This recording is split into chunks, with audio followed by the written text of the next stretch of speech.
Si est une décision tardive mais qui s'est finalement imposée à lui, Bernard Laporte, qui fait face ces derniers mois à de nombreux ennuis judiciaires et qui a été désavoué par une majorité de ses collaborateurs en début de semaine, a finalement présenté sa démission du poste de président de la Fédération française de rugby ce vendredi 27 janvier.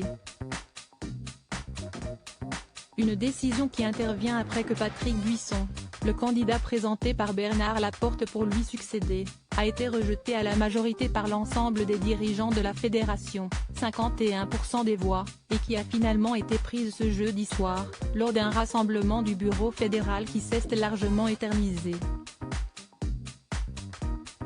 Ce vendredi matin, à l'issue d'une nouvelle réunion à laquelle Amélie Oudéa-Castéra, la ministre des Sports, a participé, tout a finalement été officialisé. Celle-ci a notamment confirmé la démission de Bernard Laporte et renouvelé sa confiance dans les différents membres de la fédération, qui vont devoir relever de lourds défis ces prochains mois. J'ai confiance dans le fait que ces échanges permettront de trouver un chemin pour stabiliser rapidement une gouvernance claire et légitime, tout en continuant à préparer efficacement et sereinement, tant sur le plan sportif qu'organisationnel, la Coupe du Monde 2023 que notre pays a l'honneur d'accueillir, a-t-elle notamment déclaré. Les ennuis ne sont pas finis, une Coupe du Monde de plus en plus proche, 8 septembre, 28 octobre prochain, qui oblige en effet la fédération à retrouver rapidement un nouveau président. Celui-ci pourrait être élu en juin prochain, lors de la prochaine assemblée générale, où les clubs seront réunis.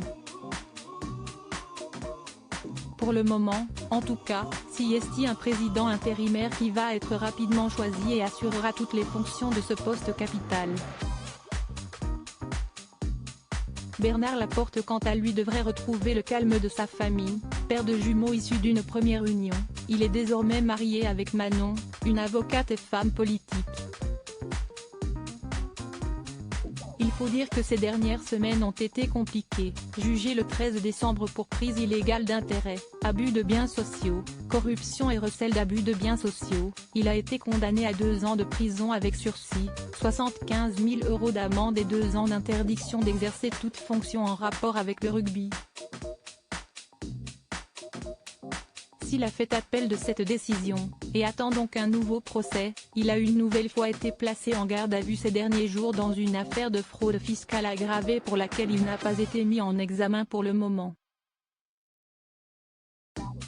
Bernard Laporte reste présumé innocent des faits qui lui sont reprochés jusqu'au jugement définitif de ces affaires.